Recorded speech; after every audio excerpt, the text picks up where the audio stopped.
Estamos de volta com o Niso Comunidade. No programa de hoje, estamos recebendo a professora a doutora Maria Lúcia Morim Soares e o primeiro aluno formado pelo doutorado da Uniso, o professor Leandro Peternella, que nasceu Nunes da Silva. Leandro, explica pra gente isso. Como é que surgiu o Peternella no seu sobrenome? O Peternella vem de uma adoção pós-adulto, né?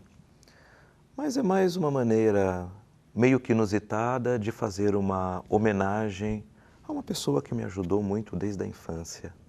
Literalmente, hoje você está registrado como Peternella. Juridicamente, legalmente, eu sou Peternella. Professora Maria Lúcia levantou essa questão, por isso que deve ter também o telespectador ficado com essa dúvida, né? com esse questionamento, com essa curiosidade. Mas voltando a falar a respeito de mestrado e doutorado na Uniso, hoje nós temos 3 mestrados, ou de Educação e Cultura, ou de, aliás, Comunicação e Cultura, ou de Educação e o de Farmácia, e um doutorado, que é o de Educação. Esse mestrado tem 4 linhas de pesquisa: Cotidiano Escolar, Escola, Educação Superior, História e Historiografia, Políticas e Práticas Escolares e Trabalho Docente. Qual é a diferença dessas linhas de pesquisa e se elas diferenciam também da linha de pesquisa do mestrado? Vou fazer uma ressalva. A 4ª linha nós não temos mais. Que é? Faz o favor de ler a 4ª. Trabalho Docente. Isso. Nós só temos em educação 3 linhas de pesquisa, que eu vou resumir: Cotidiano Escolar, Educação Superior, História, a 3ª História e Historiografia. O próprio nome das linhas simplificadas fica mais fácil de entender. Cotidiano Escolar é o dia a dia da escola. Em Educação Superior é a linha que pesquisa as questões da educação superior. E História e Historiografia, a escola através da história, nos seus vários momentos e várias situações. Essa é a diferença. Repete-se no doutorado as mesmas linhas de pesquisa, porque o nosso mestrado, o mestrado nosso, que eu digo, é o de Educação, e que tem o seu primeiro doutorando. O primeiro doutorando já foi, até há um mês atrás, antes de defender. E as outras linhas, as outras áreas de farmácia e comunicação e cultura não têm doutorado ainda. Deverão tentar a instalação desses doutorados também. E essas linhas de pesquisa norteiam, então, através da orientação dos professores, o que o aluno deve pesquisar no mestrado ou no doutorado. Agora, Leandro, como é que você pretende utilizar dos conhecimentos adquiridos no mestrado e doutorado para o seu cotidiano na sala de aula na universidade? O que isso já mudou do mestrado e agora para o doutorado? Eu acho que a prática da pesquisa acaba por mudar o nosso pensamento sempre, né? É fato que nós ainda temos uma grande lacuna entre a nossa prática profissional, né, cotidiana, e aquilo que se pensa sobre essa prática. Mesmo porque nas práticas nós temos outras questões envolvidas, como as normas institucionais, as regras, as legislações que acabam por travar, vamos usar essa palavra, um pouco daquilo que a gente pensa, né? Mas, em contrapartida, a gente acaba meio que enxergando os nossos alunos e o nosso trabalho de uma maneira diferente. Eu acho que isso é neste momento, nesse ponto, que se encontra a grande contribuição de qualquer processo de pesquisa, né? Entrar na sala de aula enxergando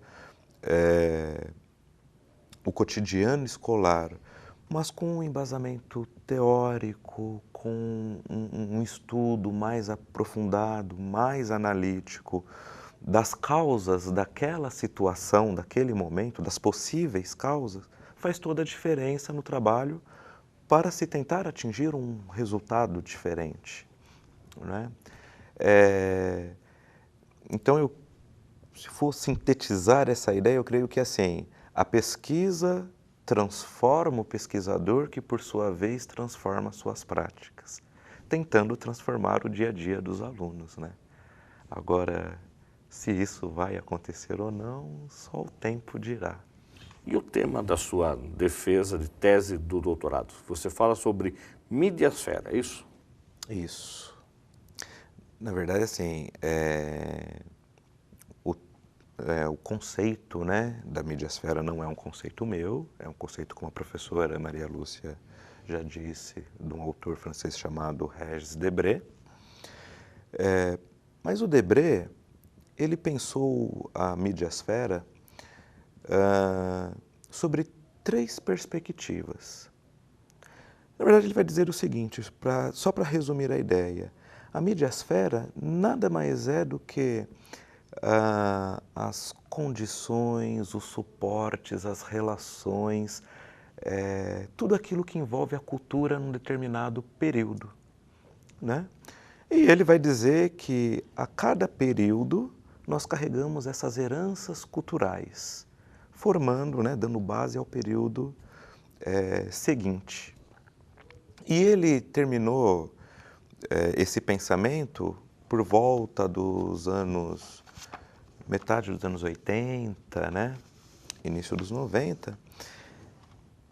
E aí o pensamento que eu trago é justamente esse. Hoje, em 2010, né, quais são as heranças culturais que nós temos que dá essa condição social atual? Qual é a midiasfera atual? Será que aquela dos anos 80 ou aquela do início da Idade Moderna, do início do período medieval, responde aos nossos anseios atuais? E foi por aí, então, que eu delineei a pesquisa, né, em cima do pensamento de Debray.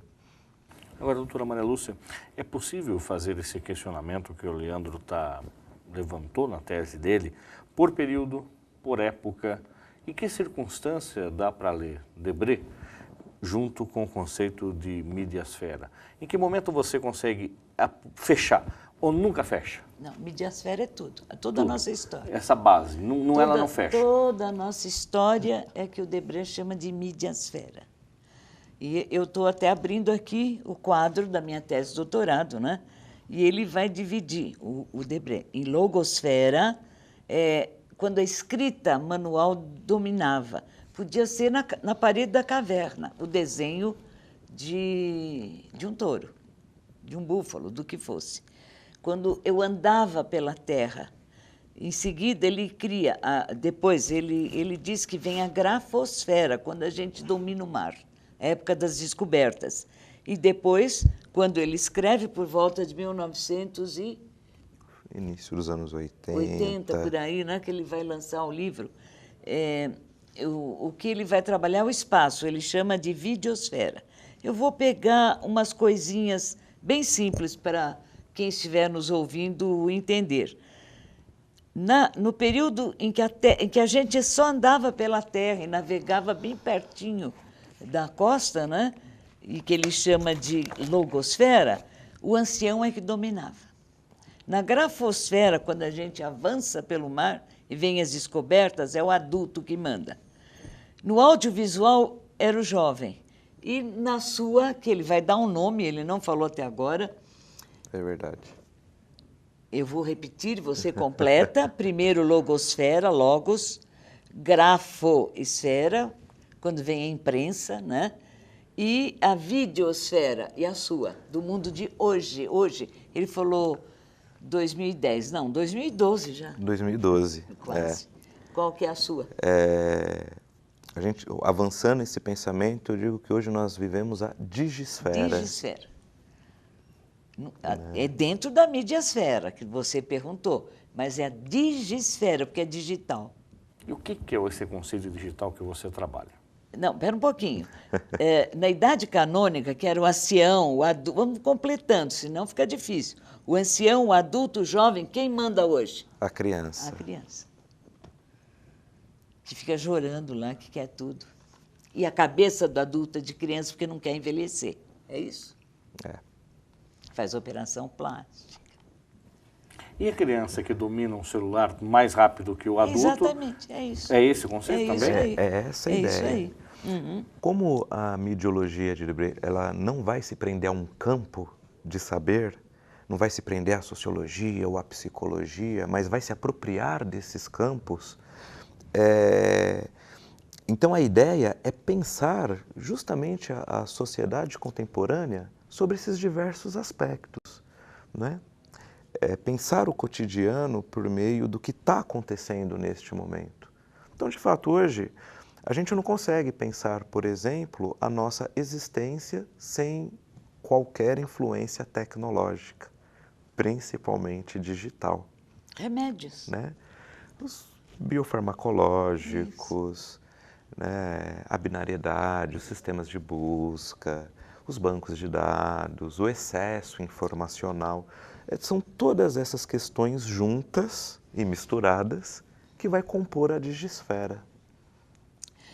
No tempo da logosfera, no começo da história da humanidade, quem mandava é a igreja. A igreja em todos os sentidos, profetas, clero. Depois, com a Revolução Francesa e tudo que envolvia isso, quem vai mandar no mundo é a inteligência laica, professores e doutores. Na videosfera, a mídia, com os difusores, olha, e você, e produtores. E hoje? Então, né, hoje nós temos os servidores de busca, os sistemas de informação. É o Santo Google. É o Santo Google. Exatamente. E por falar em Santo Google, eu vou falar do Sacrosanto. Quando a igreja dominava o pensar, o Sacrosanto era o dogma, se acreditava na Virgem Maria. Não é? Quando a inteligência laica domina, o Sacrosanto é o conhecimento.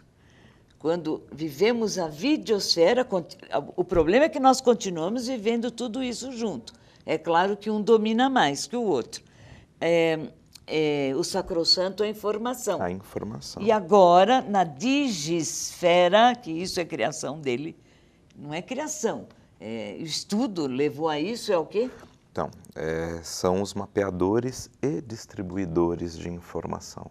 Porque a informação está aí. O problema é como redimensionar e aonde que nós vamos levá-la, né? Quando a logosfera era dominante, o motor de obediência, quem eu tinha que obedecer era a fé. E era com fanatismo. No tempo em que dominava a grafosfera, não que a fé tenha sumido, mas o dogmatismo que eu tinha que acreditar e obedecer era a lei.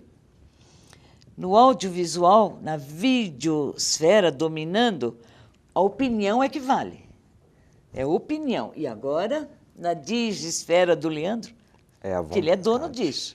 Isso é o doutorado. Ele é dono desse pensar. É a vontade, né? O egocentrismo. Dá para entender o que é o doutorado agora? Ele é dono de... Ele não é dono até a vida, mas que na digisfera determina essa nova linha de pensamento. O meio de influência era o sermão, quando a igreja domina... A igreja, não é a igreja católica, é a maneira religiosa de pensar. Depois, a publicação, o livro. Na videosfera, a aparição. E agora? A paródia. Explique. Porque... aula, explique, é verdade. Na videosfera, todo mundo quer ser star, né? Quer ser a Madonna, quer ser o Michael Jackson, quer estar em frente à TV. Mas hoje, mais do que ser star, as pessoas querem ser star de si mesma. Tanto é que os top 10, top 20, top 30 da internet migra para a TV. Então, quanto mais, entre aspas, anônimo, quanto mais comum, quanto mais banal, mais sucesso, que é a paródia do Star. Não é? Então, intuo que este seja o motor de obediência, né? O meio normal de influência da atualidade. Quem me influencia? Não mais o artista, né? Mas a minha vontade direcionada aos meios de comunicação. Professora Maria Lúcia, nós vamos para um rápido intervalo, a gente volta já já, porque tem mais intervenções aqui do quadro de Debré, que está muito interessante, e a gente vai explicando, e agora ficou claro para o telespectador, dessa forma didática do processo evolutivo, né, e mais o conceito do doutorado, que é a midiasfera. Não, E a digisfera. a digisfera, que agora é a tese do Leandro, e mais ainda, o que a gente faz com tudo aquilo que a gente acreditava, que pensava e estudava? Voltamos já.